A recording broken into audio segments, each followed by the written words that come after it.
بسم اللہ الرحمن الرحیم نحمدہ ونصلی ونسلم علی رسولہ الکریم اما بعد۔ معزز ناظرین و سامعین اکرام، السلام علیکم ورحمۃ اللہ وبرکاتہ۔ باب العلم انواریہ ایجوکیشنل سوسائٹی اور جامعہ انواریہ کے زیر اہتمام ہشت بہشت کا سلسلہ وار درس جاری ہے، اور اس میں راحت القلوب کا بیان چل رہا ہے۔ راحت القلوب کی چند نشستیں ہم مکمل کر چکے۔ آج جس مقام سے آغاز ہے، یہ جو ہے 7ویں مہینے 7ویں تاریخ ذی الحجہ کی 7ویں تاریخ کی مجلس ہے، سن 655 ہجری کی۔ اس کی کا کچھ حصہ ہم آپ کی خدمت میں پیش کر چکے تھے۔ آج اسی کا باقی حصہ آپ کی خدمت میں پیش کرنے کی سعادت حاصل کر رہے ہیں کہ بعد ازاں یعنی اس کے بعد مذہب کے بارے میں گفتگو شروع ہوئی تو آپ دیدہ ہو کر فرمایا کہ افسوس میں امام اعظم کا نام نہیں لے سکتا، لیکن آپ کا ایک شاگرد محمد شیبانی تھا، جب وہ سوار ہوتا تو امام شافعی رکاب پکڑا کرتے۔ یعنی امام اعظم ابو حنیفہ رحمۃ اللہ علیہ تو اتنے جلیل القدر ہے کہ میں ان کا نام نہیں لے سکتا، لیکن آپ کے ایک شاگرد محمد شیبانی وہ جو ہے جب سوار ہوتے تو امام شافعی رحمۃ اللہ علیہ رکاب پکڑا کرتے تھے۔ تو یعنی یہ کہ امام محمد رحمۃ اللہ علیہ کے خادم بنتے تھے امام شافعی رحمۃ اللہ علیہ، اور امام محمد کے شاگرد تھے۔ بس یہیں سے معلوم ہو جاتا ہے کہ مذاہب میں کس قدر فرق ہے۔ اور اس سلسلے میں حنفی مذہب کے تعلق سے جو باتیں یہاں کہی گئی تو ظاہر سی بات ہے کہ امام اعظم ابو حنیفہ رحمۃ اللہ علیہ حق پر ہیں۔ اس طرح کی جو باتیں کہیں گئی تو اس کے بھی اپنے دلائل ہیں۔ چاروں مذاہب حق پر ہیں، اس کے بھی اپنے دلائل ہیں۔ بہرحال مذاہب کا جو فرق ہے اور اس کے اندر جو مراتب ہے، درجے ہیں، وہ آپ حضرات سن چکے۔ بعد ازاں فرمایا، اس کے بعد فرمایا کہ ایک مرتبہ قاضی حمید الدین ناگوری، شیخ قطب الدین بختیار اوشی، شیخ جمال الدین تبریزی اور شیخ بدر الدین غزنوی قدس اللہ سرہ العزیز دہلی کی جامع مسجد میں چند روز معتکف ہوئے، یعنی کچھ دنوں کا اعتکاف کیا۔ ہر ایک نے 2 ختم ہر روز وظیفہ مقرر کیا، یعنی ہر ایک نے یہ طے کر لیا کہ ہم کو 2 مرتبہ قرآن کریم ختم کرنا ہے۔ یہ طے کر لیا وظیفے کے طور پر۔ ایک دوسرے کو کہا کہ اگر ہو سکے ایک پاؤں پر کھڑے ہو کر عبادت کریں، یعنی 2 رکعت میں ہی دن چڑھا دیں، یعنی رات اس طریقے سے عبادت کریں۔ سب نے کہا بہتر ہے، چنانچہ قاضی حمید الدین ناگوری امام بنے اور باقی لوگ مقتدی بنے۔ باقی حضرات جو ہے باقی مقتدی سب ایک پاؤں پر کھڑے ہوئے۔ قاضی صاحب نے ایک پاؤں پر کھڑے ہو کر قرآن ختم کیا۔ اللہ اکبر۔ حضرت قاضی حمید الدین ناگوری رحمۃ اللہ علیہ نے ایک پاؤں پر کھڑے ہو کر پورا قرآن کریم مکمل کیا، اور 4 سپارے اور دوسری رکعت میں دوسری مرتبہ قرآن مجید کا ختم پورا کیا۔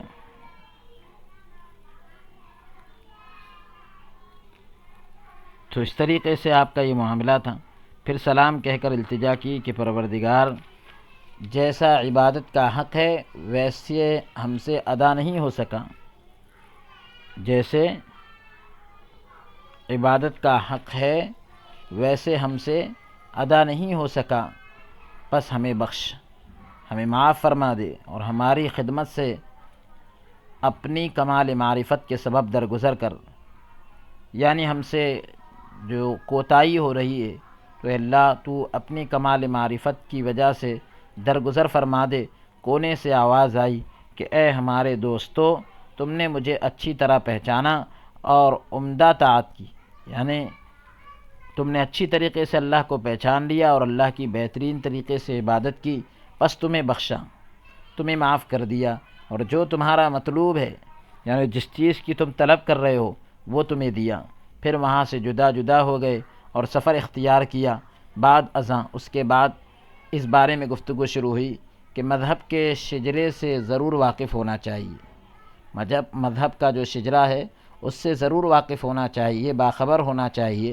پھر فرمایا کہ جس طرح مرید کو اپنے پیر کا شجرہ جاننا ضروری ہے، اسی طرح مذہب کا شجرہ جاننا بھی ضروری ہے کہ پروردگار سے کس طرح ملنا ہے۔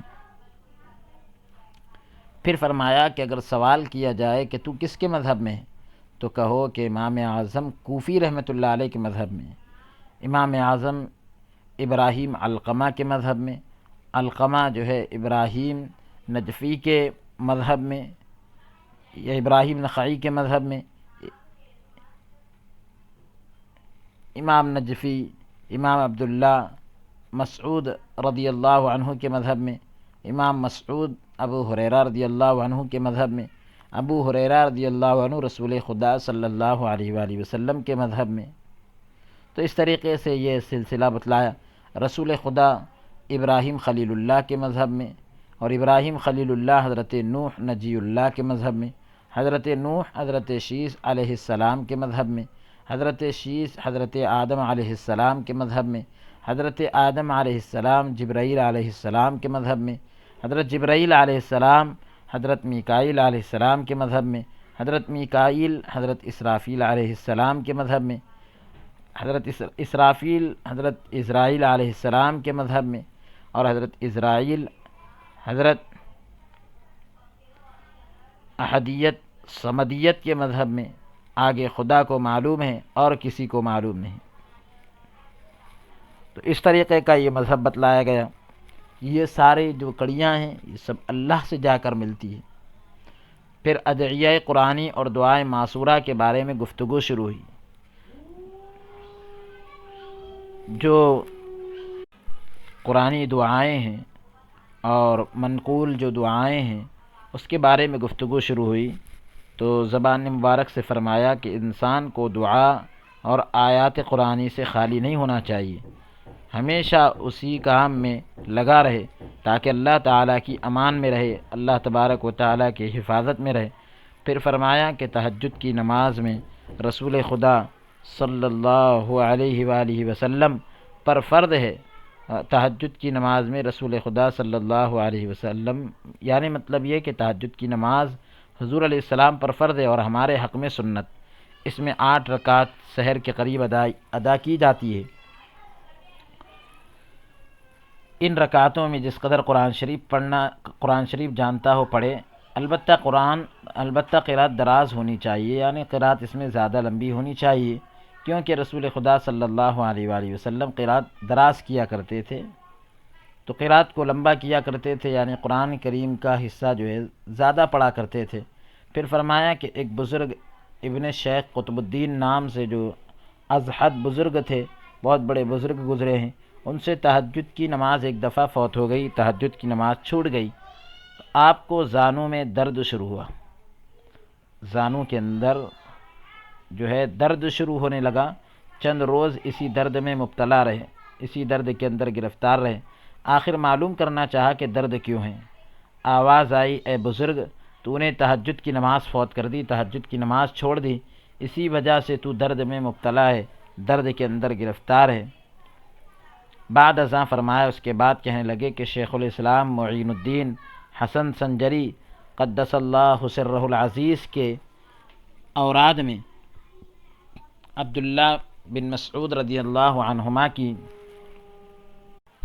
روایت کے مطابق لکھا دیکھا ہے کہ جو شخص سورہ بقرہ کی 10 آیتیں اس ترتیب سے پڑھے کہ 4 آیتیں آیت الکرسی سے پہلے کی اور 4 بعد کی اور 2 سورہ بقرہ کے اخیر کی، جو شخص سورہ بقرہ کی 10 آیتیں اس ترتیب سے پڑھے کہ 4 آیتیں آیت الکرسی سے پہلے کی اور 4 بعد کی اور 2 سورہ بقرہ کے اخیر کی آیتیں پڑھیں، تو اس گھر میں شام تک شیطان نہیں آتا۔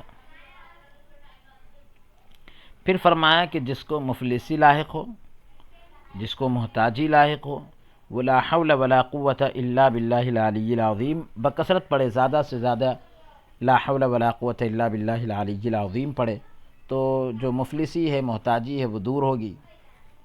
پھر فرمایا کہ ایک مرتبہ شیخ الاسلام قطب الدین بختیار اوشی قدس اللہ سرہ العزیز کی خدمت میں حاضر تھا۔ ایک شخص نے آ کر سلام کیا، حکم ہوا بیٹھ جا۔ بیٹھ گیا، عرض کی کہ معاش کی تنگی ہے، کہنے لگا کہ جو زندگی گزارنے کے جو انتظامات ہوتے ہیں اس میں بڑی تنگی ہے۔ آپ نے فوراً حکم فرمایا کہ کیا تو لا حول ولا قوت الا باللہ العلی العظیم نہیں پڑھتا؟ عرض کی نہیں۔ فرمایا پیغمبر خدا صلی اللہ علیہ وآلہ وسلم سے روایت ہے کہ جو شخص یہ کلمہ بکثرت پڑھتا ہے، یعنی زیادہ سے زیادہ پڑھتا ہے، اللہ تعالیٰ اسے مفلسی کی تکلیف سے بچائے رکھتا ہے۔ بعد ازاں فرمایا، اس کے بعد کہنے لگے کہ ختم المجتہدین ابو اللیث سمرقندی قدس اللہ سرہ العزیز کی کتاب بقیہ میں لکھا دیکھا ہے کہ مجھے اس بات کا بڑا تعجب ہے کہ 4 چیزوں سے 4 گروہ غافل ہیں، 4 چیزوں سے 4 طرح کے لوگ غافل ہیں۔ اول وہ گروہ جو غم میں گرفتار ہو اور لا الہ الا انت سبحانک انی کنت من الظالمین نہ کہے، یعنی غم میں ڈوبنے والے لوگ لا الہ الا انت سبحانک انی کنت من الظالمین سے غافل ہیں۔ اس واسطے کہ اللہ تعالیٰ قرآن مجید میں فرماتا ہے فاستجبنا له فنجیناہ من الغم وکذالک ننجی المؤمنین، یعنی یہ کہ اس دعا کو قبول کرنے کی بدولت غم سے نجات عطا کی گئی۔ بعد ازاں فرمایا، اس کے بعد فرمایا کہ حضرت ایوب صلاۃ اللہ علیہ، حضرت ایوب علیہ السلام کیڑوں کی بلا میں، کیڑے جو ہے آزمائش کے طور پر ان کے جسم پر آئے تو کیڑوں کی بلا میں مبتلا ہوئے تو 40 سال تک تکلیف اٹھائی۔ جب نجات کا وقت قریب آیا تو مناجات کی، اللہ تبارک و تعالیٰ سے گفتگو ہوئی، ان کی حکم ہوا کہ لا الہ الا انت سبحانک انی کنت من الظالمین بہت پڑھا، چند روز یہ کلمہ پڑھا، کچھ دن یہ کلمہ پڑھا تو حق تعالیٰ نے آپ کو اس مصیبت سے نجات عنایت فرمائی۔ بعد ازاں فرمایا، اس کے بعد کہنے لگے کہ ایک مرتبہ ایک جوان کو ہارون الرشید یعنی ہارون رشید نے ایک جوان کو کسی قصور کے سبب، کسی جرم کے سبب قید کر دیا، پھر اس کو ہلاک کرنا چاہا۔ ایک بزرگ نے اسے نہایت غمگین دیکھ کر حال پوچھا، انتہائی غم کی حالت میں دیکھا تو پوچھا، عرض کیا، فرمایا کہ یہ آیت پڑھا کرو۔ چند روز پڑھی، رہا ہو گیا۔ جو آدمی قید میں تھا اور بادشاہ نے اس کو ہلاک کرنا چاہا، بزرگ نے کہا کہ تم لا الہ الا انت سبحانک انی کنت من الظالمین پڑھا کرو۔ چند دن اس نے پڑھا تو قید سے آزاد ہو گیا اور خلعت خاص سے مشرف ہوا، یعنی اس کو ایک خاص قسم کا لباس پہنایا گیا اور بہت مقام عطا کیا گیا۔ بعد ازاں فرمایا، اس کے بعد کہنے لگے کہ وہ گروہ جو کسی سے ڈرتا ہے لیکن حسبی اللہ و نعم الوکیل نہیں کہتا، اس واسطے کہ اللہ تعالیٰ نے قرآن مجید میں فرمایا فانقلبوا بنعمت من اللہ وفضل لم یمسسہم سوء، تو یہ کہ جو آدمی کسی کی طرف سے ڈر اور خوف کے اندر گرفتار ہو اور وہ حسبی اللہ و نعم الوکیل نہیں پڑھتا، تو ایسا گرفتار ہونے والا آدمی اور ایسا گروہ جو ہے اس طرح کی نعمت سے جو ہے محروم ہے اور غافل ہے۔ ان کو چاہیے کہ وہ حسبی اللہ و نعم الوکیل پڑھے۔ بعد ازاں فرمایا، اس کے بعد کہنے لگے کہ ایک مرتبہ ایک عالم بادشاہ نے، جو مجنون ہو گیا تھا، ایک بادشاہ تھا، عالم بھی تھا لیکن دیوانہ ہو گیا تھا، خدائی کا دعویٰ کیا۔ اس نے سوچا، اس بادشاہ نے سوچا کہ میں کیا حیلہ کروں، مطلب کیا تدبیر اختیار کروں جو یہ فن مجھ میں مضبوط ہو جائے۔ ایک وزیر اس کا جو ہے مکار تھا، اس کی طرف رخ کیا، وہ آداب بجا لایا، کہا میں کچھ عرض کیا چاہتا ہوں، یعنی میں کچھ کہنا چاہتا ہوں۔ فرمایا کہو۔ عرض کی بشرطے کہ تو کر سکے، شرط یہ ہے کہ تم اس کو کرنا ہے، اس کام کو جو میں نے بتلایا ہے۔ فرمایا بیان کر۔ عرض کی کہ شہر میں بہت سے دانشمند ہیں، یعنی بہت سے عقل مند ہیں، پہلے انہیں بیچ سے اٹھا، جب وہ نہیں آئیں گے تو اسلام کو نہیں جائے گا، پھر جو مرضی ہے آپ دعویٰ کریں۔ بادشاہ نے ایسا ہی کیا تو شہر کے مسلمان گمراہی میں مبتلا ہوئے اور اس نے خدائی کا دعویٰ کیا۔ اسی اثنا میں، اسی دوران میں اہل کتاب میں سے خواجہ حسن بصری رحمۃ اللہ علیہ کے مریدوں میں سے ایک بزرگ گرفتار ہو کر آیا تو یہ کلمہ بکثرت کہا کرتا تھا۔ یعنی ایک جو ہے حسن بصری کے مریدوں میں سے ایک بزرگ جو ہے گرفتار ہو کر آئے، بادشاہ کی قید میں آئے، تو وہ یہ کلمہ بہت پڑھتے تھے، حسبی اللہ و نعم الوکیل والا کلمہ۔ تو بادشاہ اسے دیکھتے ہی اتر آیا اور معافی مانگی اور فرمایا اسے چھوڑ دو، اور خلعت خاص سے مشرف کیا۔ اس بادشاہ نے کہا کہ جب اس بزرگ کو لایا گیا تو اس کے دائیں اور بائیں دو اژدہا مجھے دکھائی دیے، دو بھیانک قسم کے سانپ جو ہے مجھے دکھائی دیے، جن کا ایک ہونٹ زمین پر اور دوسرا آسمان پر، اتنے بھیانک سانپ، اور منہ سے آگ کے پھنکارے مار رہے تھے۔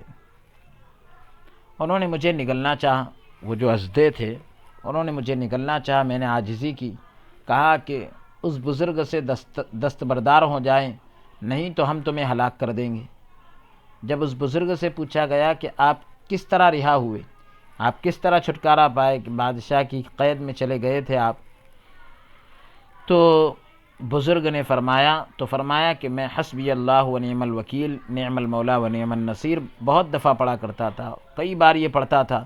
تو جو شخص یہ کلمات بکثرت یعنی زیادہ پڑھتا ہے، اسے کوئی چیز ضرر نہیں دیتی، کوئی چیز نقصان نہیں پہنچاتی۔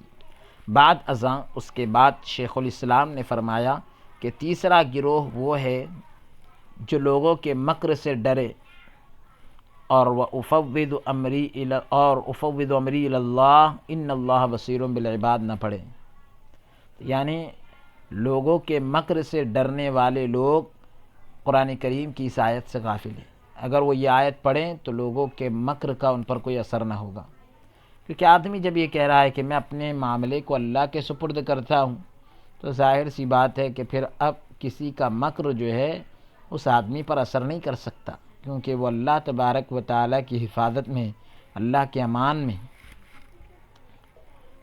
یہ جو شخص یہ نہ پڑھے اور لوگوں کے مکر سے ڈر رہا ہے تو پھر ایسا آدمی غافل ہے۔ اس واسطے کہ حق تعالیٰ نے قرآن مجید میں فرمایا ہے فَوَقَاهُ اللَّهُ سَيِّئَاتِ مَا مَكَرُوا۔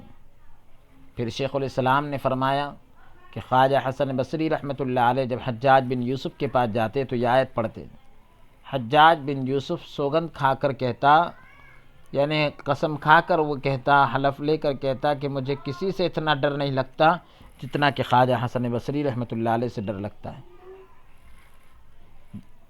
بادشاہ کہتا تھا کہ مجھے کسی سے اتنا ڈر نہیں لگتا جتنا کہ خواجہ حسن بصری سے، جب وہ رخ ہی دکھاتے ہیں تو میں کانپ جاتا ہوں، چہرہ دکھاتے ہیں تو میں کانپ جاتا ہوں۔ ان کے ہمراہ دو شیر آتے ہیں، ان کے ساتھ دو شیر آتے ہیں جو گویا مجھے ابھی پھاڑ کھائیں گے۔ بعد ازاں فرمایا، اس کے بعد فرمایا کہ چوتھا گروہ جو بہشت کی طرف مائل ہے، چوتھا لشکر وہ ہے جو جنت کی طرف مائل ہے، لیکن ماشاء اللہ لا حول ولا قوت الا باللہ نہیں کہتا، جنت کی طرف مائل ہے، جنت کی طرف جو ہے جھکاؤ ہے اس کا، لیکن ماشاء اللہ لا حول ولا قوت الا باللہ سے غافل ہے، کیونکہ اگر یہ پڑھے گا تو جنت کی طرف جو ہے داخلہ آسان ہوگا۔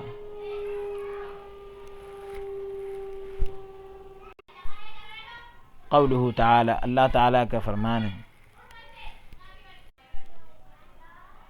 فعسى ربی ان یؤتینی خیرا من جنتک، بعد ازاں فرمایا اس کے بعد فرمایا کہ تابعین کے آثار میں لکھا دیکھا ہے، تابعین کے اقوال میں لکھا ہے کہ ایک مرتبہ ایک جوان نہایت فاسق یعنی انتہائی کھلا ہوا گنہگار ہمیشہ بدکاری میں مشغول رہتا، ہمیشہ برائی میں لگا رہتا، لیکن سوتے وقت یہ کلمات بہت دفعہ پڑھا کرتا تھا، کئی مرتبہ یہ کلمات پڑھا کرتا تھا سوتے وقت۔ الغرض بہرحال جب فوت ہو گیا، جب اس کا انتقال ہوا تو اس نے خواب میں دیکھا کہ بہشت میں ٹہل رہا ہے، جنت میں ٹہل رہا ہے۔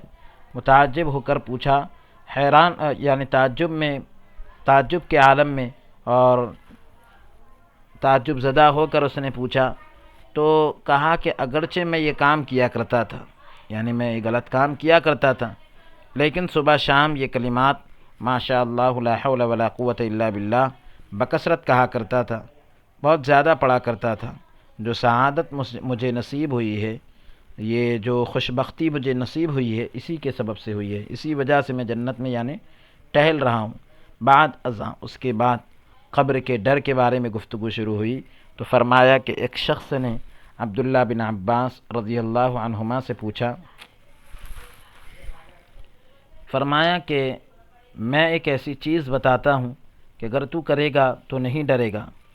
فرمایا کہ جو شخص جمعرات کو 2 رکعت نماز ادا کرے اور ہر رکعت میں فاتحہ 1 بار اور اخلاص 50 بار پڑھے، سورہ فاتحہ 1 مرتبہ اور سورہ اخلاص 50 مرتبہ پڑھے گا تو منکر اور نکیر سے امن میں رہے گا، یعنی منکر نکیر سے حفاظت میں رہے گا۔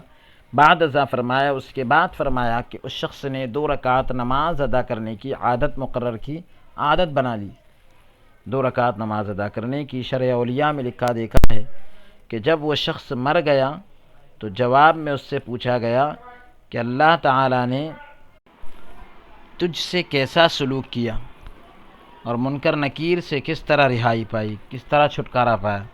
کہا جب منکر نکیر نے آ کر مجھ سے پوچھا اور میں جواب نہ دے سکا تو مجھے عذاب کرنا چاہا، مجھے عذاب دینا چاہا، میں نے جب جواب نہیں دیا، حکم ہوا کہ اس بندے سے ہاتھ اٹھا لو، اس بندے سے ہاتھ اٹھا لو، مطلب اس کو عذاب نہ دو کیونکہ میں نے اسے بخش دیا ہے۔ جو مجھ سے دستبردار ہوئے، یعنی فرشتوں نے جو ہے مجھ سے ہاتھ اٹھا لیا۔ بعد ازاں فرمایا اس کے بعد کہنے لگے کہ ایک شخص نے عبداللہ بن عباس رضی اللہ عنہما سے پوچھا، هل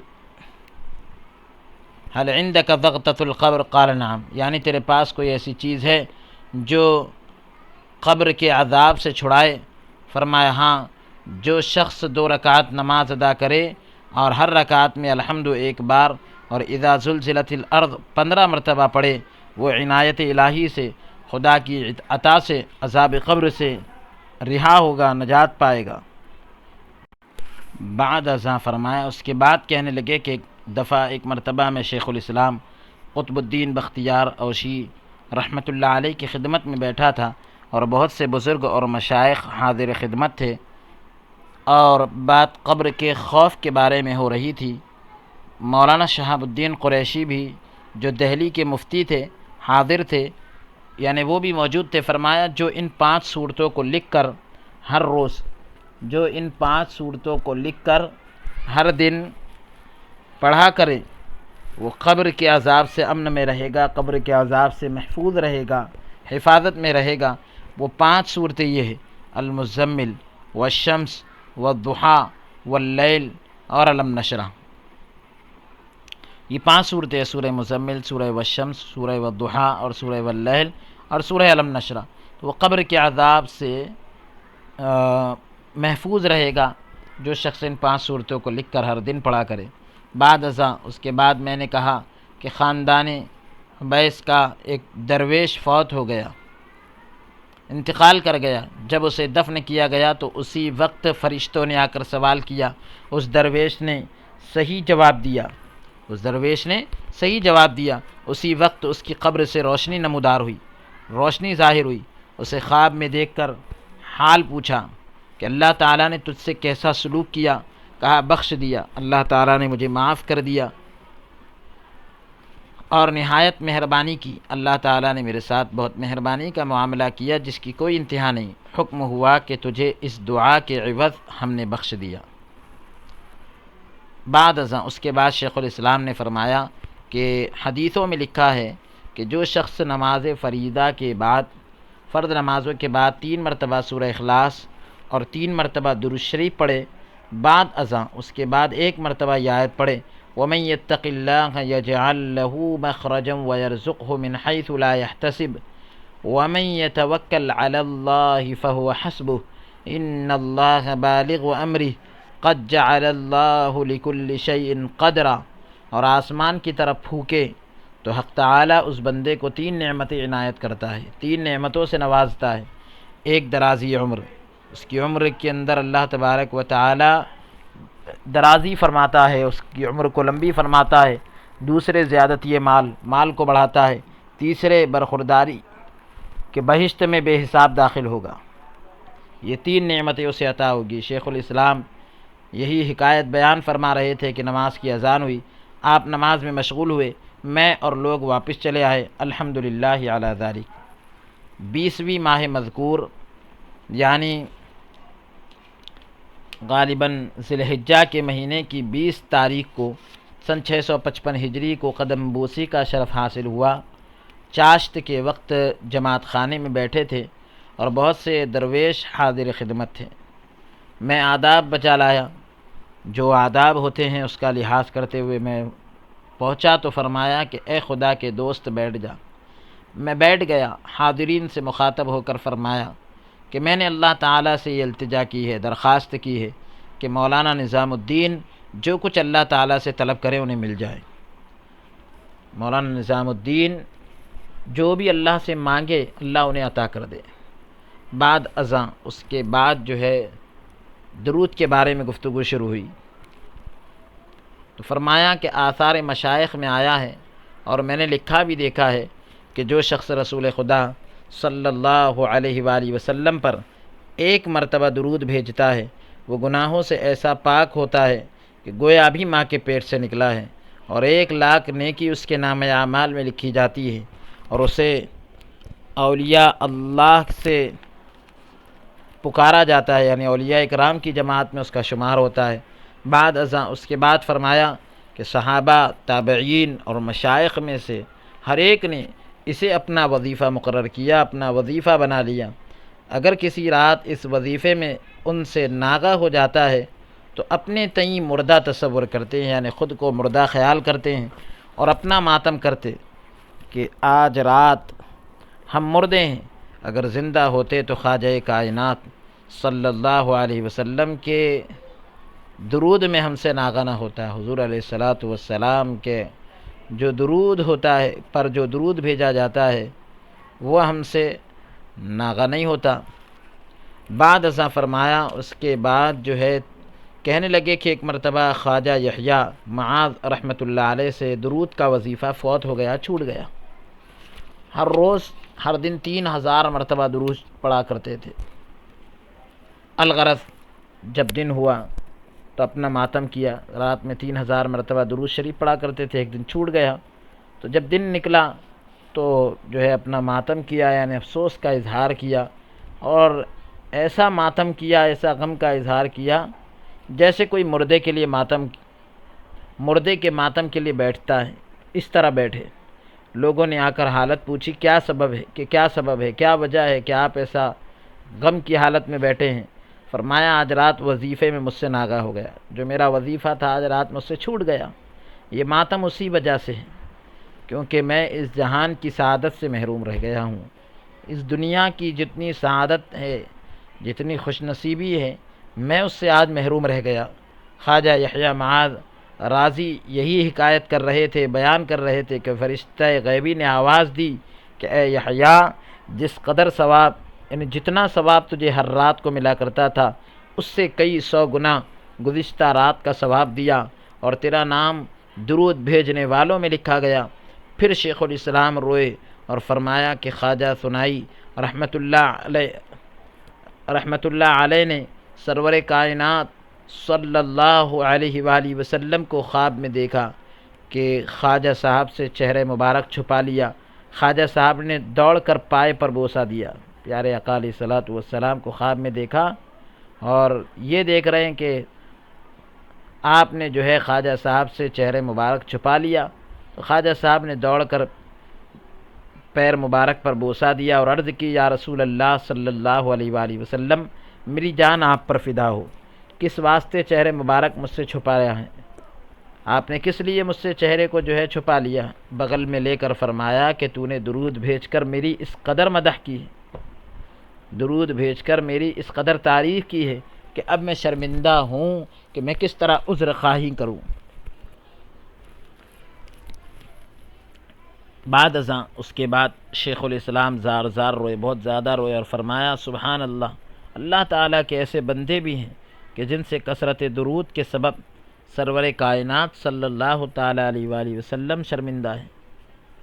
یعنی درود اتنا زیادہ بھیجتے ہیں، ان کی جان پر ہزارہا رحمت ہو، ایسے لوگوں کی جان پر ہزارہا رحمتیں ہوں جو اس ثواب کو حاصل کرتے ہیں اور اسی حالت میں مرتے ہیں، یعنی انتقال کرتے ہیں اور اسی حالت میں ان کا حشر ہوتا ہے. پھر فرمایا اسی حالت میں ان کا حشر ہوتا ہے، یعنی اسی حالت میں قیامت کے دن وہ اللہ کے دربار میں پیش ہوں گے، اسی حالت میں ان کو اٹھایا جائے گا.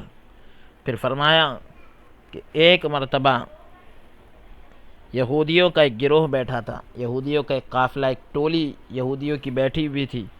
ایک مسلمان درویش نے آ کر ان سے کچھ مانگا. انہوں نے بطور تمسخر کہا، مذاق کے طور پر کہا کہ اب شاہ جواں مرداں آ رہے ہیں، یعنی جوان مردوں کے بادشاہ آ رہے ہیں، وہ تجھے کچھ دیں گے. اس نے آپ کا دست مبارک پکڑ کر سلام کیا اور اپنی تنگی ظاہر کی. جب آپ نے دیکھا تو کچھ نہ پایا، لیکن بسبب دانائی تاڑ گئے، عقل مندی کی وجہ سے، اپنی عقل کی وجہ سے سمجھ گئے کہ یہودیوں نے اسے آزمائش کے لیے بھیجا ہے. الغرض بہرحال اس کا ہاتھ پکڑ کر اس کی ہتھیلی پر 10 مرتبہ درود شریف پڑھ کر پھونکا اور فرمایا مٹھی بند کر لے. جب وہ ان کے پاس آیا تو پوچھا کہ کیا ملا؟ کہا 10 مرتبہ درود شریف پڑھ کر مٹھی پر پھونکا. تو انہوں نے کہا کھول. جب مٹھی کھولی تو دیناروں سے پر تھی، مٹھی جو ہے دیناروں سے بھری ہوئی تھی، سونے کے سکوں سے بھری تھی. اس روز کئی یہودی مسلمان ہوئے. درود شریف کی برکت یہ ہے. تو اس برکت کو دیکھ کر وہ یہودی جو ہے اسلام میں داخل ہوئے. اس کے بعد فرمایا کہ ایک مرتبہ ہارون الرشید تقریباً 6 مہینے تک بیمار رہ کر قریب المرگ ہوا، مرنے کے قریب ہو گیا. اتفاقاً شیخ ابو بکر شبلی رحمۃ اللہ علیہ اس کے پاس سے گزرے. جب اس نے سنا تو کسی کے ہاتھ بلوا بھیجا کہ شیخ ابو بکر شبلی رحمۃ اللہ علیہ کو بلانے کے لیے بھیجا. جب آپ نے دیکھا تو کہا خاطر جمع رکھو، یعنی اطمینان رکھو، آج ہی بیماری رفع ہو جائے گی، دور ہو جائے گی. ایک مرتبہ درود شریف پڑھ کر اس پر ہاتھ پھیرا تو فوراً تندرست ہو گیا. ہارون رشید کی تمام بیماری، جو 6 مہینے سے بیمار تھا، ایک مرتبہ درود شریف پڑھ کر حضرت شیخ ابو بکر شبلی رحمۃ اللہ علیہ نے ہاتھ پھیر دیا، فوراً جو ہے تندرست ہو گیا، صحت یاب ہو گیا. معلوم ہوا کہ یہ صحت اسی درود شریف کی برکت سے وقوع میں آئی، یعنی واقع ہوئی، اور اسی درود شریف کی برکت سے اسے تندرستی ملی. بعد ازاں فرمایا اس کے بعد کہنے لگے کہ جو شخص یہ درود پڑھے بہتر ہے، لیکن نماز میں اور بھی بہتر ہے، اور بھی زیادہ اچھا ہے.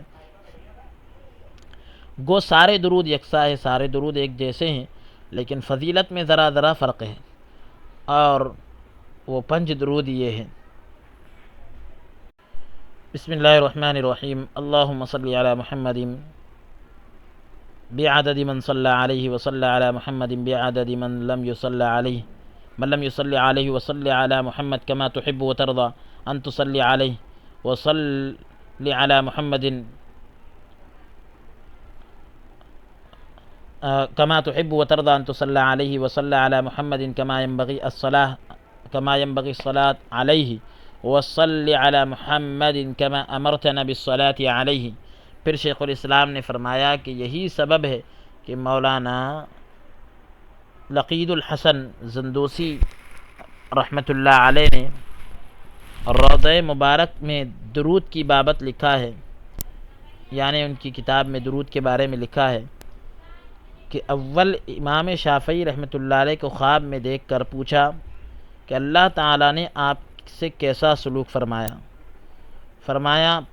5 درود کی بابت بخش دیا، یعنی اس کے بارے میں یا یوں کہہ لیجئے اس کی وجہ سے بخش دیا، یہ درود شریف کی برکت سے۔ دوسری فضیلت یہ ہے کہ ایک روز سرور کائنات صلی اللہ علیہ وآلہ وسلم بیٹھے تھے اور گرد اصحاب تھے، آپ کے آس پاس جو ہے صحابہ کرام کی جماعت تھی رضوان اللہ تعالی علیہ مجمعین۔ اتنے میں ایک شخص آیا اور فرمایا ابو بکر رضی اللہ عنہ سے اوپر بیٹھو۔ ابو بکر سوچ میں پڑ گئے، یاروں نے خیال کیا کہ شاید جبرائیل علیہ السلام ہے، نہیں تو کسی اور کو یہ مرتبہ حاصل نہیں ہو سکتا۔ سرور کائنات صلی اللہ علیہ وآلہ وسلم نے ابو بکر رضی اللہ عنہ کی طرف مخاطب ہو کر فرمایا کہ اس شخص نے مجھ پر اس قدر درود بھیجا ہے کہ کسی نے نہیں بھیجا، یعنی پیارے آقا علیہ الصلوۃ والسلام نے حضرت ابو بکر رضی اللہ عنہ کی طرف مخاطب ہو کر فرمایا کہ ابو بکر نے مجھ پر اتنا درود بھیجا کہ کسی نے نہیں بھیجا۔ ابو بکر رضی اللہ عنہ نے عرض کی یا رسول اللہ صلی اللہ علیہ وآلہ وسلم، یا یوں کہہ لیجئے کہ سرور کائنات صلی اللہ علیہ وآلہ وسلم نے ابو بکر رضی اللہ عنہ کی طرف مخاطب ہو کر فرمایا، متوجہ ہو کر فرمایا کہ اس شخص نے، یعنی وہ شخص کہ جس کے بارے میں یہ کہا گیا کہ ابو بکر رضی اللہ عنہ سے اوپر بیٹھو، تو فرمایا کہ اس شخص نے مجھ پر اس قدر درود بھیجا کہ کسی نے نہیں بھیجا۔ ابو بکر رضی اللہ عنہ نے عرض کی یا رسول اللہ صلی اللہ علیہ وآلہ وسلم، شاید یہ کھانا پینا نہیں کھاتا، شاید یہ کھانا پینا نہیں کھاتا، یعنی نہ کھاتا ہے نہ پیتا ہے اور نہ کسی اور کام میں مشغول ہوتا ہے۔ فرمایا کھاتا پیتا بھی ہے اور کام بھی کرتا ہے، صرف ایک مرتبہ دن کو اور ایک مرتبہ رات کو مذکورہ بالا درود بھیجتا ہے۔ ابھی جو درود شریف پڑھا گیا وہ درود شریف بھیجتا ہے۔ شیخ الاسلام ابھی یہی فوائد بیان کر رہے تھے کہ اتنے میں 5 درویش آ پہنچے، 5 درویش آئے، آداب بجا لائے، حکم ہوا بیٹھ جاؤ، بیٹھ گئے تو عرض کی کہ ہم مسافر ہیں، خانہ کعبہ کی زیارت کا ارادہ ہے لیکن خرچ نہیں۔ وہ کہنے لگے، 5 درویش آ کر کہنے لگے کہ ہم مسافر ہیں، خانہ کعبہ کی زیارت کا ارادہ رکھتے ہیں لیکن خرچ نہیں ہے ہمارے پاس، کچھ عنایت ہو تاکہ فراخ دلی سے ہم سفر کر سکیں، اچھے دل کے ساتھ ہم سفر کر سکیں، کشادہ دل کے ساتھ۔ شیخ الاسلام یہ سن کر سوچ میں پڑ گئے، مراقبہ کر کے کھجوروں کی چند گٹلیاں لیں اور کچھ پڑھ کر ان پر پھونکا اور دے دی۔ درویش حیران رہ گئے۔ شیخ الاسلام نے فرمایا کہ دیکھو، جب دیکھا تو دینار تھے، وہ دینار تھے، جو گٹلیاں تھیں وہ سونے کے سکوں میں بدل گئی۔ آخر شیخ بدر الدین اسحاق سے معلوم ہوا کہ شیخ الاسلام نے درود پڑھ کر ان پر دم کیا تھا، اس درود کی برکت سے وہ دینار ہو گئے تھے، یعنی درود شریف کی برکت سے وہ گٹلیاں جو ہے سونے میں بدل گئی تھی۔ پھر آیت الکرسی کے بارے میں گفتگو شروع ہوئی کہ جس روز آیت الکرسی نازل ہوئی تو 70,000 مقرب فرشتے کرسی کے ارد گرد، کرسی کے آس پاس ماں حضرت جبرائیل علیہ السلام، یعنی حضرت جبرائیل علیہ السلام کے ساتھ سرور کائنات صلی اللہ علیہ وآلہ وسلم کی خدمت میں حاضر ہوئے۔ حضرت جبرائیل علیہ السلام یعنی 70,000 مقرب فرشتوں کے ساتھ جو ہے نازل ہوئے، پیارے آقا علیہ الصلوۃ والسلام کی خدمت میں حاضر ہوئے کہ اسے بڑی تعظیم و تکریم سے لو، یعنی آیت الکرسی کو بڑی تعظیم سے اور بڑی تکریم سے، بڑے عظمت اور اکرام سے لو اور سر آنکھوں پر رکھو۔ حضرت جبرائیل علیہ السلام نے عرض کی یا رسول اللہ صلی اللہ علیہ وآلہ وسلم، حکم الہی یوں ہے، خدا کا حکم کچھ اس طرح پر ہے کہ جو میرا بندہ مقررہ آیت الکرسی پڑھے گا، ہر حرف کے بدلے میں ہزار سال کا ثواب اس کے نام لکھا جائے گا۔ ہر حرف کے بدلے میں ہزار سال کا ثواب اس کے نام لکھا جائے گا، اور اس کرسی کے گرد کے 1000 فرشتے اپنے 1000 ثواب اسے دیں گے اور اسے اپنا مقرب بنا لیں گے، تو بے حساب ثواب اس کے نام اعمال میں لکھا جاتا ہے۔ بعد ازاں اس کے بعد شیخ الاسلام نے فرمایا کہ فتاوی ظہیریہ میں لکھا ہے کہ رسول خدا صلی اللہ علیہ وآلہ وسلم فرماتے ہیں کہ جو شخص آیت الکرسی پڑھ کر گھر کے اندر سے نکلے تو اللہ تعالی 70,000 فرشتوں کو حکم دیتا ہے کہ واپس آنے تک اس کی بخشش کے لیے التجا کریں۔ اللہ تبارک و تعالی 70,000 فرشتوں کو حکم دیتا ہے کہ واپس آنے تک اس کی بخشش کے لیے التجا کرے، درخواست کرے۔ بعد ازاں فرمایا، اس کے بعد فرمایا کہ میں نے شیخ الاسلام قطب الدین بختیار اوشی قدس اللہ سرہ العزیز کی زبانی سنا ہے کہ جو شخص آیت الکرسی پڑھ کر گھر میں داخل ہو، اللہ تعالی اس کے گھر سے مفلسی دور کرتا ہے، محتاجی کو دور کرتا ہے۔ بعد ازاں فرمایا، اس کے بعد فرمایا کہ جامع الحکایات میں لکھا دیکھا ہے کہ ایک مرتبہ کوئی درویش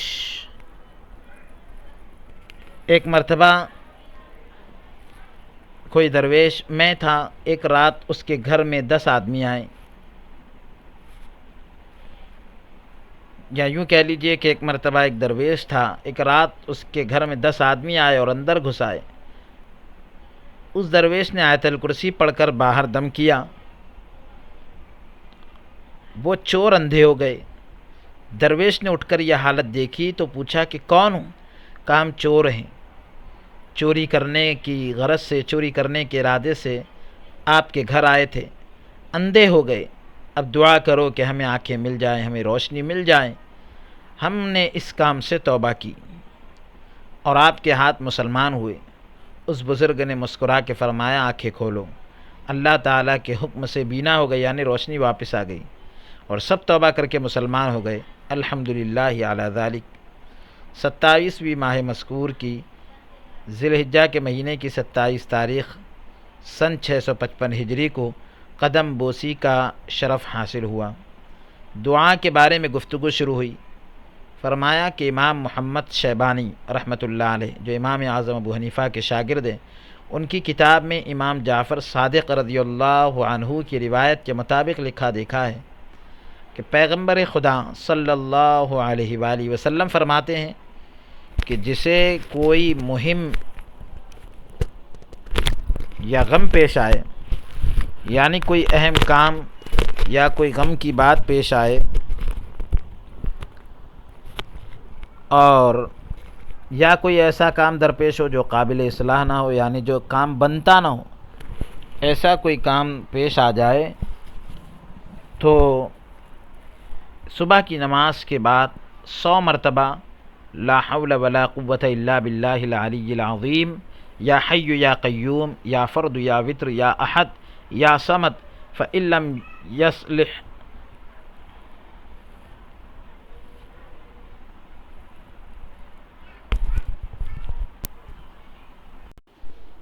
فدلنا علی الہدی پڑھیے۔ بعد ازاں اس کے بعد شیخ الاسلام نے فرمایا کہ ایک دفعہ میں شیخ الاسلام قطب الدین اوشی قدس اللہ سرہ العزیز کی خدمت میں حاضر تھا۔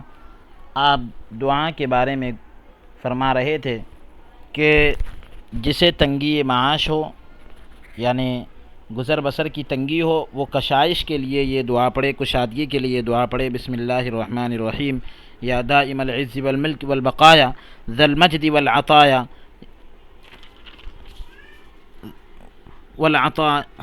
والعطایا یا ودود ذو العرش المجید فعال لما یرید۔ بعد ازاں فرمایا، اس کے بعد کہنے لگے کہ جو شخص عاجزی کے وقت ان اسماء کو، ان ناموں کو 1000 مرتبہ کہے تو اس کی وہ مہم ضرور بالضرور سر انجام ہو جاتی ہے، وہ کام ضرور پورا ہو جاتا ہے۔ وہ اسماء یہ ہے: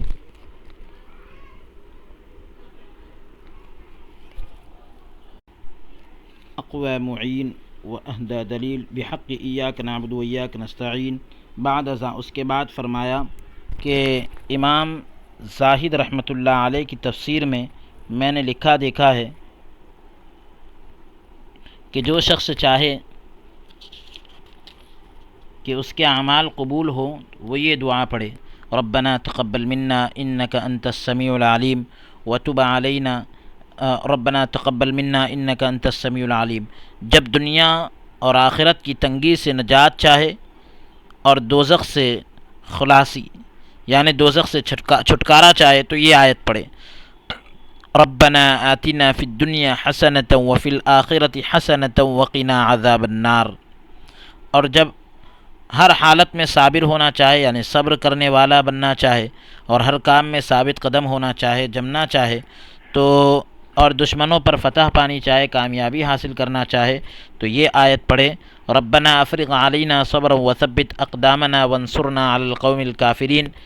اور جب چاہے کہ دل امن و امان میں اور با ایمان رہے اور اللہ تعالی کی رحمت اس پر نثار ہو، نچھاور ہو تو یہ آیت پڑھے، ربنا لا تزغ قلوبنا بعد اذ ہدیتنا وہب لنا من لدنک رحمۃ انک انت الوہاب۔ بعد ازاں فرمایا اس کے بعد کہنے لگے کہ ایک مرتبہ پیغمبر خدا صلی اللہ علیہ وآلہ وسلم بیٹھے تھے اور گردا گرد یعنی آس پاس جو ہے صحابہ کرام بیٹھے تھے رضی اللہ عنہم اجمعین، اور گزشتہ پیغمبروں کی بابت گفتگو ہو رہی تھی، پچھلے پیغمبروں کے بارے میں بات چل رہی تھی۔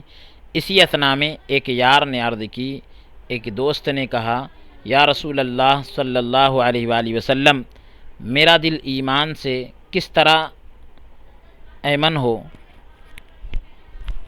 یعنی کہ میں با ایمان ہو جاؤں۔ حضرت صلی اللہ علیہ وآلہ وسلم سوچ میں پڑ گئے۔ حضرت جبرائیل علیہ السلام نے آ کر عرض کی کہ میں یہ آیت لایا ہوں، جو اسے ہمیشہ پڑھے گا اس کا دل ایمان سے مطمئن رہے گا، اور امید ہے کہ دنیا سے با ایمان ہو کر جائے گا۔ شیخ الاسلام نے فرمایا کہ یہ آیت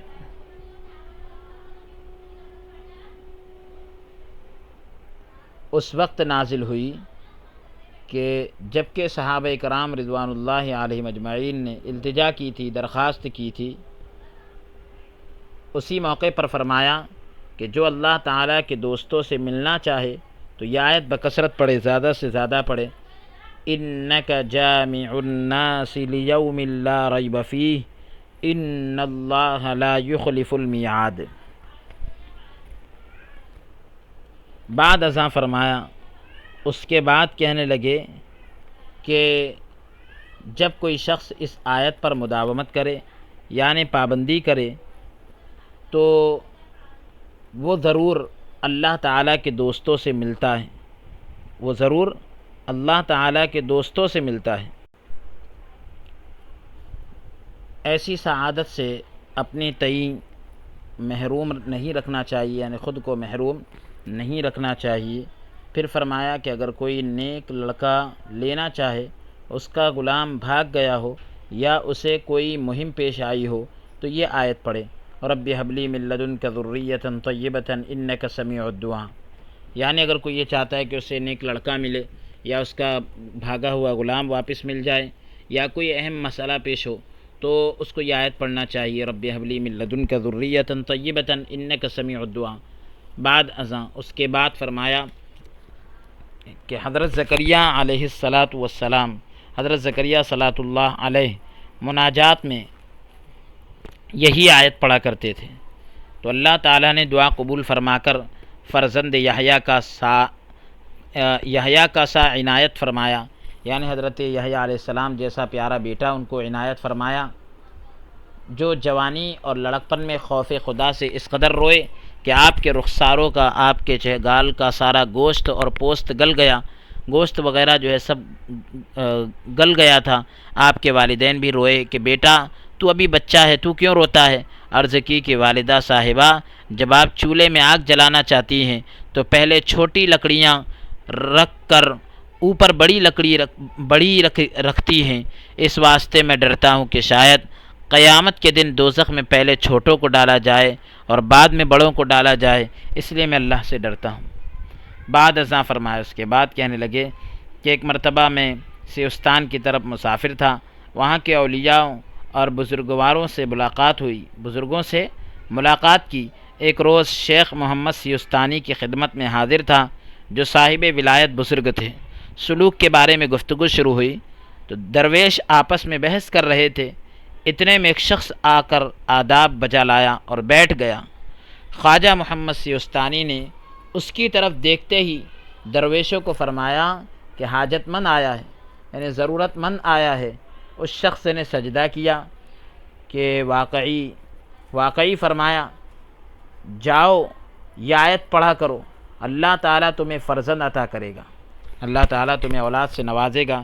اور وہ آیت کیا ہے؟ رب هب لی من لدنک ذریۃ طیبۃ انک سمیع الدعاء۔ مدت کے بعد، ایک زمانے کے بعد، اس کے یہاں فرزند پیدا ہوا، لڑکا پیدا ہوا، اولاد ہوئی جس نے پا برہنہ 70 حج کیے۔ ایسی اولاد پیدا ہوئی کہ ننگے پاؤں جو ہے 70 حج کیے۔ اللہ اکبر! یعنی ایک نیک اس طرح کی نیک اولاد جو ہے اس آیت کی برکت سے اللہ تبارک و تعالیٰ عطا فرماتا ہے، اور صاحب سجادہ ہوا وہ بچہ، شیخ الاسلام کو جو مکاشفہ ہوا اسی نیت میں وہ مر گیا، انتقال کر گیا۔ بعد ازاں اس کے بعد فرمایا کہ کشاف میں نے دیکھا ہے کہ جب کوئی شخص نیک مردوں کے عہد میں پہنچنا چاہے، ان کے ذمے میں پہنچنا چاہے، نیک لوگوں کے، اور عرصات قیامت کو دیکھنا چاہے، قیامت کا زمانہ دیکھنا چاہے، تو یہ آیت بکثرت پڑھے، ربنا واتنا ما وعدتنا علی رسولک ولا تخزنا یوم القیامہ انک لا تخلف المیعاد۔ پھر ایک آیت بیان فرمائی کہ ایک شخص بخارا میں نہایت مشہور بدکار تھا، یعنی بدکاری کے اندر بہت ہی مشہور تھا، برائی کے اندر بہت مشہور تھا۔ جب مر گیا تو خواب میں اسے لوگوں نے دیکھا کہ اللہ تعالیٰ کے دوستوں اور اولیاؤں میں کھڑا ہے۔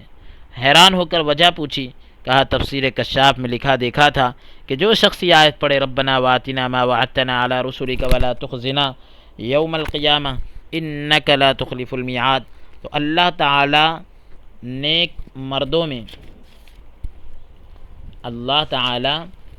مردوں سے ملاتا ہے۔ میں نے صدق نیت سے یہ آیت پڑھی تھی، اللہ تعالیٰ نے چونکہ اندک پذیر اور بسیار بخش ہے، یعنی اللہ تبارک و تعالیٰ جو ہے بہت زیادہ بخشنے والا ہے اور نقطہ نواز ہے، اس نے میری یہ طاعت قبول فرمائی، میری یہ جو ہے دعا کو قبول کر لیا اور مجھے بخش دیا، اور حکم ہوا کہ ان میں جا ملو، یعنی اللہ کے ولیوں میں جا کر مل جاؤ۔ پھر شیخ الاسلام نے فرمایا کہ جب ظالموں کی صحبت سے نجات حاصل کرنا چاہے تو یہ آیت بکثرت پڑھنی چاہیے، ربنا اخرجنا من هذه القرية الظالم اهلها واجعل لنا من لدنك وليا واجعل لنا من لدنك نصيرا۔ اس آیت کے پڑھنے والے کو اپنے دوستوں کی صحبت عنایت فرماتا ہے۔ اللہ تبارک و تعالیٰ اس آیت کے پڑھنے والے کو اپنے دوستوں کا ساتھ عطا کرتا ہے، اور ہمیشہ فتح و نصرت اس کے نصیب کرتا ہے، کامیابی اس کے قدم چومتی ہے۔ بعد ازاں فرمایا، اس کے بعد فرمایا کہ ایک مرتبہ امیر المومنین حضرت علی کرم اللہ وجہہ غول بیابانی کی جنگ میں عاجز آ گئے۔ حضرت علی کرم اللہ وجہہ الکریم اس جنگ کے اندر عاجز آ گئے، یعنی آپ جو ہے اس طریقے سے بے بسی کی کیفیت طاری ہو رہی تھی، تو پیغمبر خدا صلی اللہ علیہ وآلہ وسلم کی طرف لکھا کہ جو جنگ کی شرائط تھی میں سب بجا لا چکا ہوں۔ حضور علیہ السلام کو لکھ کر بھیج دیا کہ جتنی جنگ کی شرطیں تھیں میں پوری کر چکا ہوں۔ جب یہ خط پہنچا تو حضرت صلی اللہ علیہ وآلہ وسلم دلگیر ہوئے اور فوراً جبرائیل علیہ السلام جو ہے یہ آیت لے کر آئے، ربنا اخرجنا من هذه القرية الظالم اهلها واجعل لنا من لدنك وليا واجعل لنا من لدنك نصيرا۔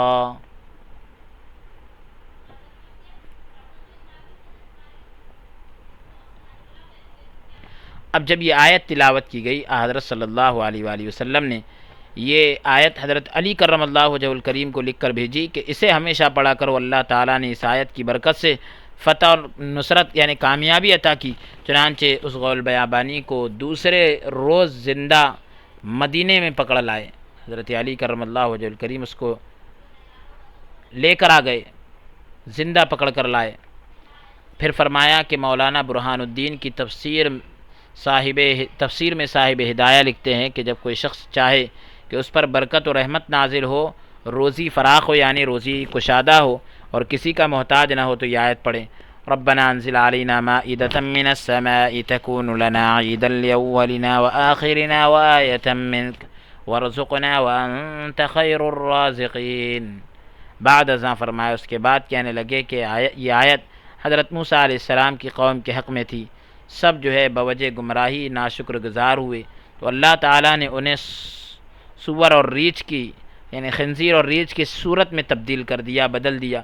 بعد ازاں فرمایا کہنے لگے کہ اس کے بعد کہنے لگے جب کوئی شخص دنیا اور آخرت میں اہل ظلم سے نہ ملنا چاہے، ظالموں سے نہ ملنا چاہے، تو یہ آیت پڑھے، بکثرت پڑھے، زیادہ سے زیادہ پڑھے، ربنا لا تجعلنا فتنة للقوم الظالمین۔ پھر فرمایا کہ جو شخص چاہے کہ اس کی زندگی خیر و سلامتی اور ایمان کے ساتھ گزرے، تو یہ آیت پڑھے، ربنا افرغ علینا صبرا وثبت اقدامنا وانصرنا علی القوم الکافرین۔ پھر فرمایا کہ ایک مرد جو ہے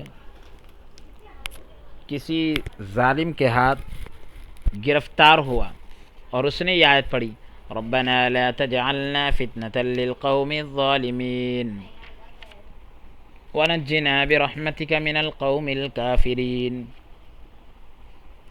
جب چاہے کہ مسلمان ہو کر مرے اور اپنے تئیں یعنی خود کو نیک مردوں میں ملائے، تو یہ آیت پڑھے، فاطر السماوات والارض انت ولی فی الدنیا والآخرہ توفنی مسلما والحقنی بالصالحین۔ بعد ازاں اس کے بعد فرمایا کہ حضرت یوسف علیہ السلام اور یعقوب علیہ السلام اکٹھے ہوئے، تو کچھ دیر بعد حضرت یوسف علیہ السلام نے سجدے میں پڑھ کر سجدے میں جا کر یہ پڑھا، فاطر السماوات والارض انت ولی فی الدنیا والآخرہ توفنی مسلما والحقنی بالصالحین، اور زار روئے، بہت زیادہ روئے، اور عرض کی کہ مجھے بادشاہی تو عنایت کی ہے، عنایت فرمائی ہے، لیکن یہ میری خواہش نہ تھی، یہ تیری مرضی پوری ہوئی ہے، پروردگار قیامت کے دن مجھے بادشاہوں میں نہ اٹھانا، مجھ بیچارے میں یہ طاقت نہیں کہ تو میرا حشر بادشاہوں میں کرے۔ اگر کوئی شخص دیو پری اور دشمنوں کے شر سے امن میں رہنا چاہے اور بت پرستی میں مبتلا نہ رہنا چاہے، تو یہ آیت بکثرت پڑھے، زیادہ سے زیادہ پڑھے، رب اجعل هذا البلد آمنا واجنبنی وبنی ان نعبد الاصنام۔ بعد ازاں اس کے بعد فرمایا کہ یہ آیت اس طرح نازل ہوئی کہ ایک مرتبہ رسول خدا صلی اللہ علیہ وآلہ وسلم بیٹھے، یاروں کو پند و نصیحت فرما رہے تھے، نصیحت کی باتیں آپ ارشاد فرما رہے تھے۔ اسی اثنا میں اعرابی آیا، اسی دوران ایک دیہاتی شخص آیا اور آداب بجا لایا اور عرض کی، یا رسول اللہ صلی اللہ علیہ وآلہ وسلم، مجھے کوئی ایسی بات بتائیں کہ جس کے سبب میں اور میری اولاد بت پرستی سے بچ جائیں، ایسی کوئی بات بتلا دیجئے کہ اس کی وجہ سے میں اور میری اولاد بت پرستی سے بچ جائے۔ حضرت صلی اللہ علیہ وآلہ وسلم سوچ میں پڑ گئے، اتنے میں حضرت جبرائیل علیہ السلام یہ آیت لائے اور عرض کی، یا رسول اللہ صلی اللہ علیہ وآلہ وسلم، حکم ہوا ہے کہ یہ آیت اس اعرابی کو دو تاکہ یاد کر کے بکثرت یعنی زیادہ سے زیادہ پڑھا کرے، اللہ تعالیٰ اسے بت پرستی سے بچا لے گا۔ بعد ازاں اس کے بعد فرمایا کہ جو شخص کافروں کا مغلوب نہ ہونا چاہے، یعنی یہ چاہتا ہے کہ کافروں کا اس پر غلبہ نہ ہو، وہ یہ آیت پڑھے، ربنا لا تجعلنا فتنة للذین کفروا واغفر لنا ربنا انک انت العزیز الحکیم۔ اور جب چاہے کہ ایمانی نور اس کے دل میں کامل ہو جائے، ایمان کا نور اس کے دل میں پوری طرح جائے، تو یہ آیت بکثرت پڑھا کرے، زیادہ پڑھے، ربنا اتمم لنا نورنا واغفر لنا انک علی کل شیء قدیر۔ بعد ازاں اس کے بعد میری طرف مخاطب ہو کر فرمایا کہ یہ سب کچھ تمہاری ترغیب کے لیے، تم کو دلچسپی دلانے کے لیے، اس واسطے کہ پیر مرید کو سنوارنے والا ہوتا ہے، جب تک مرید کو کما حقہ ساری آلائشوں یعنی گندگیوں سے صاف نہ کرے اور طریقت کی راہ طے کرنے کے لیے اسے پاک نہ کرے، طریقت کا راستہ طے کرنے کے لیے اس کو پاک نہ کرے، تو سمجھ لے کہ وہ بیچارہ گمراہی میں رہے گا، کبھی بھی اس سے نہ نکل سکے گا۔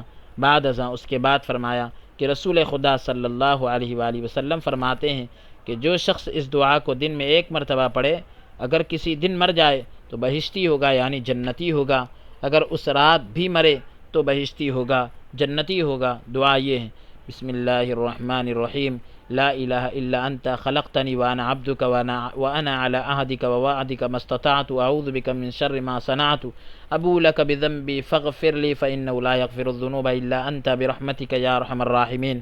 بعد ازاں اس کے بعد فرمایا کہ عباس رضی اللہ عنہ فرماتے ہیں کہ جب سے میں نے اس دعا کی بابت، اس دعا کے بارے میں پیغمبر خدا صلی اللہ علیہ وآلہ وسلم سے سنا ہے، ہر فریضہ نماز کے بعد، یعنی ہر فرض نماز کے بعد بلا ناغہ پڑھتا ہوں، پابندی کے ساتھ پڑھتا ہوں، ناغہ کیے بغیر پڑھتا ہوں۔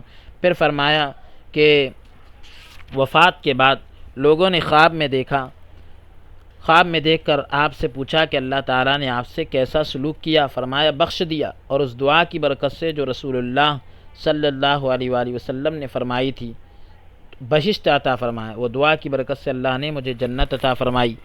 بعد ازاں فرمایا اس کے بعد کہنے لگے کہ جو شخص ہر روز رات تک یہ دعا پڑھے، ہر دن جو ہے رات تک کے یہ دعا پڑھے، تو اس کی برکت سے اس روز کی بلائیں اس سے دور رہیں گی۔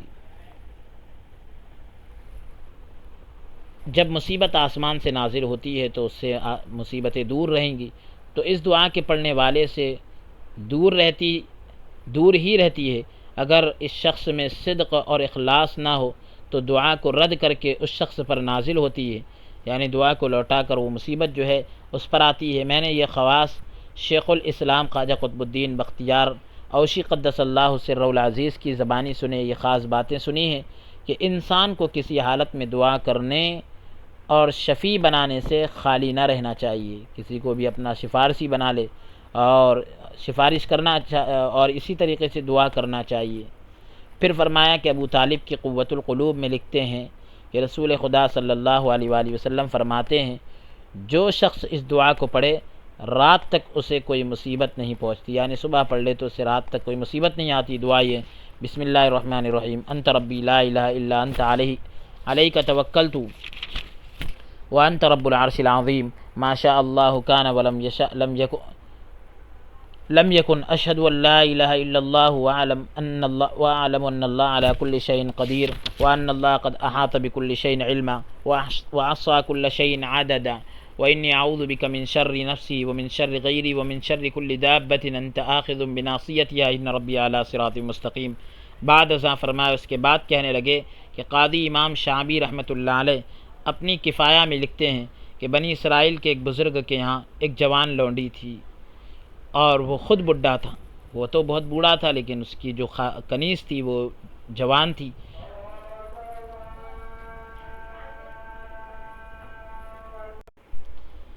لیکن اس لونڈی نے، اس کنیز نے اس سے عاجز آ کر یعنی کئی بار لوگوں سے شکایت کی کہ میں کیا تدبیر کروں، کیا طریقہ اختیار کروں جس کے سبب بڈھے سے خلاصی ہو، نجات ملے، چھٹکارا ملے۔ اس کے پڑوس میں ایک بڑھیا رہتی تھی، اس نے کہا کہ میں اس مطلب کے لیے تجھے زہر ہلاہل دوں گی، یعنی ایسا تجھے نسخہ دوں گی کہ جس سے تجھے اس مصیبت سے نجات مل جائے گی، کوزے میں ڈال کر افطار کے وقت جو ہے اسے دے دینا۔ اس لونڈی نے زہر دے دیا لیکن ذرہ بھر اثر نہ ہوا۔ لونڈی منتظر تھی، انتظار میں تھی کہ اب بڈھا زاہد مرتا ہے۔ جب دن ہوا تو لونڈی نے بے تاب ہو کر ساری کیفیت زاہد کو سنائی کہ خواہ رکھ خواہ مار، میں نے تو تجھے زہر دیا تھا لیکن اس نے کچھ اثر نہ کیا۔ زاہد نے مسکرا کر فرمایا کہ میں ایک دعا پڑھتا ہوں، جو اسے پڑھتا ہے وہ تمام بلاؤں سے بچا رہتا ہے، اور وہ دعا یہ ہے: بسم اللہ الرحمن الرحیم، بسم اللہ خیر الاسماء، بسم اللہ رب الارض ورب السماء، بسم اللہ الذی لا یضر مع اسمہ شیء فی الارض ولا فی السماء وہو السمیع العلیم۔ بعد ازاں اس کے بعد شیخ الاسلام نے فرمایا کہ دعا کی شرائط بہت ہے، یعنی اگر میں بیان کروں تو طول ہو جائے گا، لمبا ہو جائے گا، لیکن پہلی شرط یہ ہے کہ شروع اللہ کے نام سے کرے، کیونکہ رسول خدا صلی اللہ علیہ وآلہ وسلم فرماتے ہیں کل امر ذی بال لم یبدأ فیہ ببسم اللہ فہو ابتر، پہلے بسم اللہ پڑھنی چاہیے، کیونکہ جو کام اللہ کے نام سے شروع نہ کیا جائے وہ نامکمل رہ جاتا ہے۔ دوسری شرط یہ ہے کہ اپنے اہل کو خلخال کی بلند آوازی سے منع کرے، کیونکہ رسول خدا صلی اللہ علیہ وآلہ وسلم فرماتے ہیں ان اللہ لا یستجیب دعاء قوم یرضون من نسائہم یلبسون خلخال مع الصوت، یعنی جو پازیب ہوتی ہے تو اس کی آواز جو ہے اونچی نہیں ہونا چاہیے، کیونکہ رسول خدا صلی اللہ علیہ وآلہ وسلم سے منع فرماتے تھے کہ اس کی آواز جو ہے بلند ہو، دور تک جائے۔ تیسری شرط یہ ہے کہ اس کے شروع اور انجام میں صدقہ دے، ابتداء میں اور اخیر میں صدقہ دے۔ چنانچہ امام شافعی رحمۃ اللہ علیہ کی نسبت روایت ہے، آپ کے بارے میں آتا ہے کہ آپ کو کچھ ضرورت تھی جس کے واسطے، یعنی جس کے لیے آپ بادشاہ کے پاس گئے، ایک درویش کو صدقہ دے کر فرمایا کہ دعا کرو میری حاجت پوری ہو۔ اس واسطے شرط یہ ہے، یعنی اس لیے شرط یہ ہے کہ جو شخص بادشاہ کے پاس جائے دربان کو کچھ دے، چونکہ درویش اللہ تعالیٰ کے دربان ہوتے ہیں، جب وہ خوش ہوں گے تو حاجت پوری ہو جائے گی۔ اور اس طرح کہہ کر آپ نے اپنی بات کو مکمل کیا، الحمدللہ علی ذالک، اور یہاں پر یہ مجلس مکمل ہوئی۔ آج کی اس نشست کو ہم یہیں پر موقوف کرتے ہیں، درس کو، اور دعا کرتے ہیں کہ رب العالمین ہمارے پڑھنے اور سننے کو اپنی مقدس بارگاہ میں قبول فرمائیں، ہم سب کے لیے نجات کا اور خیر کا ذریعہ بنائیں، اور اس ادارے کے وہ بھی اللہ رب العالمین اس کا بہترین بدلہ عطا فرمائیں اور نظر بد سے محفوظ فرمائیں، اور تمام اللہ تبارک و تعالی بھلائیاں عطا فرمائیں، تمام شرور و فتن سے حفاظت فرمائیں، آمین۔ اور کہنے سننے میں اگر کوئی لغزش اور کوتاہی ہوئی ہو تو رب العالمین اپنے فضل سے اسے بھی معاف فرمائے، آمین۔ صلی اللہ تعالی وسلم علی خیر خلقہ و نور عرشہ سیدنا و نبینا محمد وعلی آلہ واصحابہ اجمعین برحمتک یا ارحم الراحمین، والحمد للہ رب العالمین۔